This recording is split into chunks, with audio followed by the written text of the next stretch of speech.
Weekend Watch shines a spotlight on government activity. Traffic tie-ups on the Eisenhower Expressway, definitely nothing new. But now lawmakers are looking at some different ways to clear the congestion, and different agencies are also checking it out. The watchdog group, the Better Government Association, is looking at some of the ideas being proposed. Judith Crown from the BGA is here with more on this. What a fascinating subject. All of us drive, so many of us do anyway, and the idea of being able to get from point A to point B faster sounds appealing to all of us. Right, we're miserable sitting in those traffic jams on the Eisenhower. So the idea being proposed by policy specialists is that you take tolled lanes and put them right next to the free lanes. And if you want to pay for the privilege of going fast and getting to your destination quickly, you can do that, but you don't have to. And we're taking a page from, we're all doing this now. When we pay for tickets for the theater, for sporting events, airline and hotel reservations, the prices fluctuate. Right. And this is the same idea. When there's a lot of congestion on the road, the prices will go up, and if traffic is flowing, it'll go down. This is a new idea for Illinois. It's definitely not a new idea, though, around the country. There are other cities who actually have put this in place. How's it working? They seem to, we hear very positive results. It goes on in Seattle, Miami to Fort Lauderdale, Atlanta. It's in quite a number of West Coast and southern cities. How's it working in those cities, too? Is it during the rush hour mostly when you're really paying the premium? Absolutely, yeah. If you don't, the prices go up and down, you know, it's all about rush hour, but it also relieves the free lanes too, because it's just keeping things at a better pace.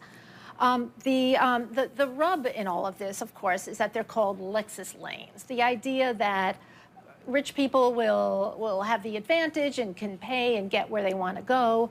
But we spoke to people in Seattle that said that's really not the case. We have Fords and Chevys in these lanes. All kinds of people use them when they really need to be somewhere, when they're running late for their shift, when they have to pick up a child at daycare. That's when they're used. So it's not quite fair. So what's happening right now in Illinois? Where are we when it comes, it's an idea, obviously. So what's the reality? The reality is there are lots of plans out there. The engineering can be done, the approvals can get done, but it's going to cost a lot of money. The Eisenhower is not just idea of these lanes. It's past its useful life. It was built in the 50s, and it has to be completely dug up. And the lanes would be a way of financing it, but it wouldn't pay for the whole thing. It's about $2.7 billion.